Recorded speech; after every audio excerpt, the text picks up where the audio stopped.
مرد کیسا ہونا چاہیے؟ مرد وہ ہے جو رسول اللہ صلی اللہ علیہ وسلم کی وصیت کو سامنے رکھتے ہوئے عورت کے بارے میں ہمیشہ اللہ سے ڈرتا ہو، جو فرمان رسول صلی اللہ علیہ وسلم کے مطابق عورت کو ٹیڑھی پسلی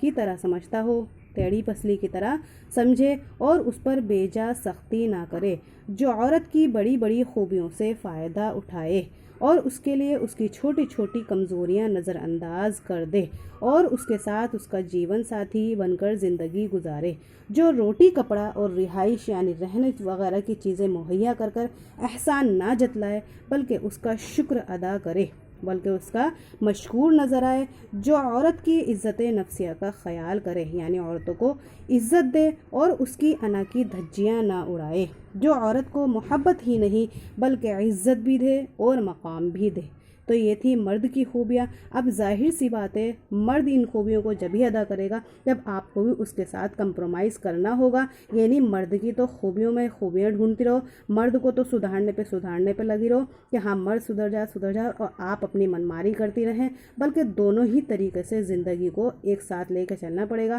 اگر آدمی کو غصہ آ رہا ہے تو عورتوں کو خاموش ہونا ہے، اگر عورت کو غصہ آ رہا ہے تو آدمی کو خاموش ہونا ہے، یہ نہیں اس کو سدھارنے کی، اس کو فرشتہ بنانے کی کوشش میں لگ جاؤ۔ آپ کو بھی اپنی زندگی اسی کے مطابق گزارنی ہوگی، جس طرح مردوں کو حکم دیا گیا ہے اس طرح عورتوں کو حکم دیا گیا ہے۔ اگر مرد زیادہ غصے میں ہے تو عورت خاموش ہو جائے، عورت زیادہ غصے میں ہے تو مرد خاموش ہو جائے۔ جس طرح مرد کو حکم ہے کہ وہ عورت کی عزت کا خیال رکھے، اسی طرح عورت کے لیے بھی ہے کہ وہ مرد کی عزت کا، اس کے آبرو کا خیال رکھے، اس پر بے جا جھڑکے نہیں، اس کو ناجائز ڈانٹے نہیں۔ مطلب یہ ہے کہ جس طریقے سے آدمیوں کو حکم دیا گیا ہے کہ وہ عورت کی ہر چیز کا خیال رکھے، اس کے روٹی کپڑے وغیرہ کا، رہائش وغیرہ کا انتظام کرے اور اس کو احسان نہ جتلائے، اسی طرح عورت کو بھی ہے کہ آدمی کو تانا نہ مارے بلکہ اس کی ہر نعمت کا، اس کی ہر چیز کا، اس کی محبت کا، یہی نہیں کہ خالی آدمی کو ہی فرشتہ بنانے میں لگی رہو، بلکہ آدمی اگر گرم ہے تو عورت ٹھنڈی ہو جائے، اور عورت اگر ٹھنڈی ہے تو عورت اگر گرم ہے تو آدمی ٹھنڈا ہو جائے، ہے نا۔ دونوں طریقے سے ہی سوچ سمجھ کر گزارنا پڑے گا۔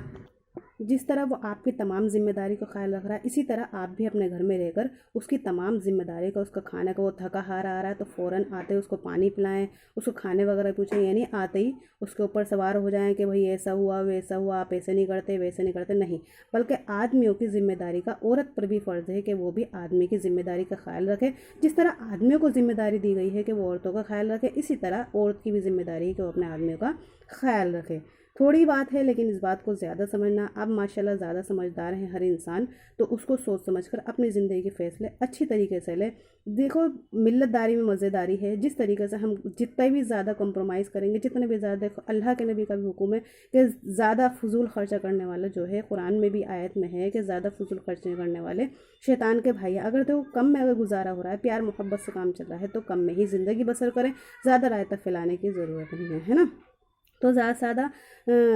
عمل کرنے کی کوشش کریں اور کمپرومائز کرنے کی کوشش کریں، بگاڑ پیدا نہ کریں بلکہ